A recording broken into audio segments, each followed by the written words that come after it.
PS news కు స్వాగతం. Urban TDP కార్యాలయంలో ఎమ్మెల్యే దగ్గుపాటి ప్రెస్ మీట్. జాతీయ వర్కింగ్ ప్రెసిడెంట్ నారా లోకేష్ ఆధ్వర్యంలో మహానాడు గ్రాండ్ సక్సెస్ అయితే హైబ్రిడ్ విధానంలో జరిగిన మహానాడు రికార్డు సృష్టించింది. రాష్ట్ర వ్యాప్తంగా 1848 క్లస్టర్లతో 24 లక్షల మంది పాల్గొన్నారు. ఇది దేశ చరిత్రలోనే ఒక రికార్డు. ఇలాంటి కార్యక్రమాలు టీడీపీతోనే సాధ్యం అని మహానాడు వేదికగా మహిళలకు 33% రిజర్వేషన్లు నారా లోకేష్ ప్రకటించారు. దీనిపై యావత్ మహిళా లోకం హర్షం వ్యక్తం చేస్తుంది. వచ్చే స్థానిక సంస్థల ఎన్నికల్లో 62 డివిజన్లు 4 పంచాయతీలు గెలుస్తామని, ఆ బాధ్యత నేనే తీసుకుంటానని కొందరు బురద చల్లుతున్నారు. అలాంటి వాటిని పట్టించుకోనని పేర్కొన్నారు. కేవలం మా ముఖ్యమంత్రి నారా చంద్రబాబు నాయుడు గారిని, మా లోకేష్ అన్నని ఎన్డీఏ కూటమి చూసే ఓట్లేసి నన్ను గెలిపించిన ఘనత మా అనంతపురం అర్బన్ నియోజకవర్గ ప్రజలది.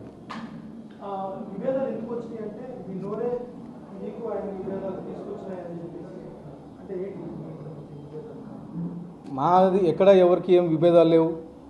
మా తెలుగుదేశం పార్టీ చాలా పెద్ద పార్టీ. ఏమైనా చిన్న చిన్న సమస్యలు ఉంటే పరిష్కరించుకుంటాం తప్పితే ఎవరికి ఎక్కడ విభేదాలు లేవు. పార్టీ ఎవరైనా పార్టీ లైన్లో నడవలసిందే. Party is the supreme. Party ఏమి, మా తెలుగుదేశం పార్టీ ఏం చెప్పితే అది మేము పనిచేసుకుంటూ పోయేవాళ్ళం. ఎవరెవరో ఏం మాట్లాడినా దాన్ని పట్టించుకునే పరిస్థితిలో లేం. అన్ని అధిష్టానం చూసుకుంటుంది. అధిష్టానమే మాకి శిరోధార్యం.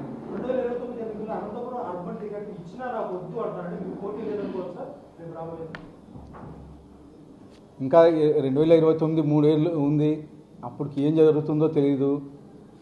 కానీ ఈ 5 ఏళ్ళు నాకు అవకాశం ఇచ్చారు కాబట్టి అనంతపురం ప్రజలు, అనంతపురం డెవలప్మెంటే ధ్యేయంగా నేను పనిచేస్తాను. ఎవరెవరో ఏం మాట్లాడినా, ఎవరు ఏం బురద జల్లినా నేను పట్టించుకునే పరిస్థితిలో లేను. కూటమి ప్రభుత్వం తరపున అనంతపురంని నంబర్ 1 స్థానంలో నిలబడే విధంగా డెవలప్మెంట్లో అనేక మీరు చూస్తున్నారు. ఈ 2 ఏళ్ల కాలంలో దాదాపు 180 కోట్లు ఖర్చు పెట్టి ఎప్పుడెప్పుడో 20 ఏళ్ళ నుంచి 25 ఏళ్ళ నుంచి పెండింగ్ ఉండే రోడ్లు కానీ, డ్రైన్లు కానీ, బ్రిడ్జులు కానీ, తర్వాత హాస్పిటల్ మౌలిక సదుపాయాలు కానీ ఈ 2 ఇయర్స్ కాలంలోనే దాదాపు 180 కోట్లు ఖర్చు పెట్టి డెవలప్మెంట్ కార్యక్రమం చేస్తూ ఉన్నాం. ఇదంతా మా ముఖ్యమంత్రి నారా చంద్రబాబు నాయుడు గారి చలువ, అలాగే మా యువ నాయకుడు నారా లోకేష్ గారి చలువ వల్లే, ఎన్డీఏ కూటమి ప్రభుత్వం వల్లనే ఇంత డెవలప్మెంట్ కార్యక్రమం చేస్తున్నాం. చేసేటప్పుడు కొంతమంది మాట్లాడుతూ ఉంటారు. అవి పట్టించుకోకుండా నా ధ్యేయం ఒకటే, డెవలప్మెంటే నా ధ్యేయం. మా ముఖ్యమంత్రి నారా చంద్రబాబు నాయుడు గారు అవకాశం ఇచ్చారు నాకు.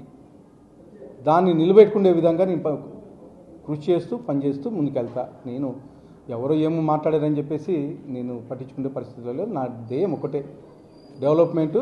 మా ముఖ్యమంత్రి చంద్రబాబు నాయుడు గారు అవకాశం ఇచ్చారు కాబట్టి దాన్ని ప్రూవ్ చేసుకునే విధంగా ముందుకెళ్తాను.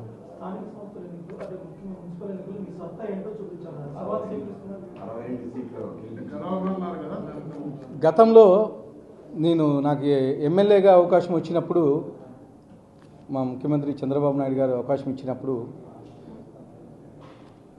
ప్రచారం మొదలుపెట్టిన రోజే చెప్పాను. నేను అనంతపూర్ జిల్లా 14 ఎమ్మెల్యే సీట్లు ఉన్నాయి, 2 ఎంపీ సీట్లు ఉన్నాయి ఉమ్మడి జిల్లా. యాక్చువల్గా తెలుగుదేశం పార్టీ అనేది చాలా పెద్ద పార్టీ. ఎవరికి ఎక్కడ అవకాశాలు ఇచ్చినా, ఎవరిని ఎక్కడ తీసుకొచ్చి నిలబెట్టినా కేవలం తెలుగుదేశం పార్టీని చూసి, అలాగే మా ముఖ్యమంత్రి నారా చంద్రబాబు నాయుడు గారిని చూసి, అలాగే మా యువ నాయకుడు కాబోయే రాష్ట్ర రథసారథి నారా లోకేష్ గారిని చూసి ఓట్లేసే పరిస్థితి. నేను కాన్స్టిట్యున్సీ కొత్త అయినా కానీ తెలుగుదేశం కార్యకర్తలు, తెలుగుదేశం నాయకులు ప్రతి ఒక్కరూ కష్టపడి నన్ను దాదాపు 23,000 ఓట్ల మెజార్టీతో ఇక్కడ గెలిపించడం జరిగింది. దీంట్లో కేవలం నేను నిమిత్త మాత్రుని. మాకి పార్టీనే సుప్రీం. కేవలం మా ముఖ్యమంత్రి నారా చంద్రబాబు నాయుడు గారిని, మా లోకేష్ అన్నని ఎన్డీఏ కూటమి చూసే ఓట్లేసి నన్ను గెలిపించిన ఘనత మా అనంతపురం అర్బన్ నియోజకవర్గ ప్రజలది.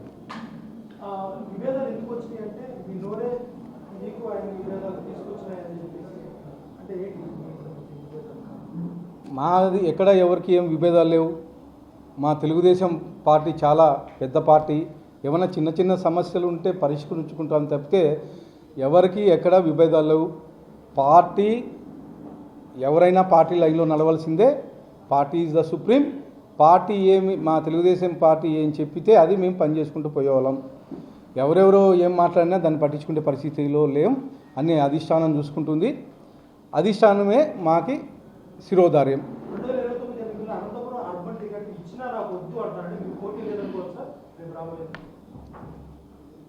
ఇంకా 2029 3 ఏళ్ళు ఉంది. అప్పటికి ఏం జరుగుతుందో తెలియదు. కానీ ఈ 5 ఏళ్ళు నాకు అవకాశం ఇచ్చారు కాబట్టి అనంతపురం ప్రజలు అనంతపురం డెవలప్మెంటే ధ్యేయంగా నేను పనిచేస్తాను. ఎవరెవరో ఏం మాట్లాడినా ఎవరు ఏం బురద జల్లినా నేను పట్టించుకునే పరిస్థితిలో లేను. కూటమి ప్రభుత్వం తరపున అనంతపురంని నంబర్ 1 స్థానంలో నిలబడే విధంగా డెవలప్మెంట్లో మీరు చూస్తున్నారు. ఈ 2 ఏళ్ల కాలంలో దాదాపు 180 కోట్లు ఖర్చు పెట్టి ఎప్పుడెప్పుడో 20 ఏళ్ళ నుంచి 25 ఏళ్ళ నుంచి పెండింగ్ ఉండే రోడ్లు కానీ, డ్రైన్లు కానీ, బ్రిడ్జులు కానీ, తర్వాత హాస్పిటల్ మౌలిక సదుపాయాలు కానీ ఈ 2 ఇయర్స్ కాలంలోనే దాదాపు 180 కోట్లు ఖర్చు పెట్టి డెవలప్మెంట్ కార్యక్రమం చేస్తూ ఉన్నాం. ఇదంతా మా ముఖ్యమంత్రి నారా చంద్రబాబు నాయుడు గారి చలువ, అలాగే మా యువ నాయకుడు నారా లోకేష్ గారి చలువ వల్లే, ఎన్డీఏ కూటమి ప్రభుత్వం వల్లనే ఇంత డెవలప్మెంట్ కార్యక్రమం చేస్తున్నాం. చేసేటప్పుడు కొంతమంది మాట్లాడుతూ ఉంటారు. పట్టించుకోకుండా నా ధ్యేయం ఒకటే, డెవలప్మెంటే నా ధ్యేయం. మా ముఖ్యమంత్రి నారా చంద్రబాబు నాయుడు గారు అవకాశం ఇచ్చారు నాకు.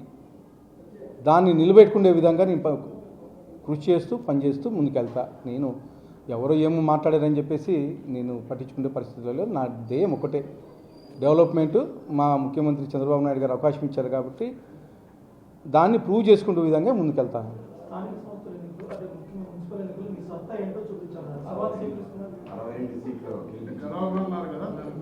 గతంలో నాకు ఎమ్మెల్యేగా అవకాశం వచ్చినప్పుడు, మా ముఖ్యమంత్రి చంద్రబాబు నాయుడు గారు అవకాశం ఇచ్చినప్పుడు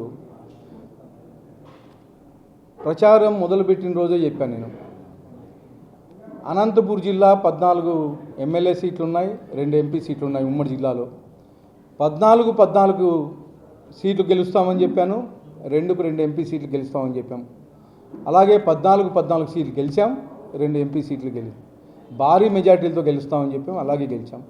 ఈరోజు కానీ గతంలో చెప్పాను నేను 50 డివిజన్లో 50 డివిజన్లకు గెలుస్తాం, 4 పంచాయతీలు గెలుస్తామని. గతంలో 50 డివిజన్లో 1 డివిజన్ కానీ గెలవలా. కడప లాంటి చోట కానీ 3-4 డివిజన్లు తెలుగుదేశం పార్టీ గెలిచింది. కానీ వైఎస్ఆర్సీపీ గవర్నమెంట్లో ఇక్కడ 50 డివిజన్లో 1 డివిజన్ గెలవలో, ఒక పంచాయతీలో 1 వార్డు కానీ గెలవలా. కానీ ఈసారి 50 నుంచి 62 డివిజన్లు అయినాయి. 62 డివిజన్లు గెలిపించే బాధ్యతను తీసుకుంటాను. 4 పంచాయతీలు కానీ గెలిపించి భారీ మెజారిటీతో మళ్ళా 10-15 ఏళ్ళు తెలుగుదేశం కంచుకోటుగా నిలబడే విధంగా అనంతపూర్ అర్బన్లో కృషి చేస్తానని చెప్పేసి తెలియజేస్తాను.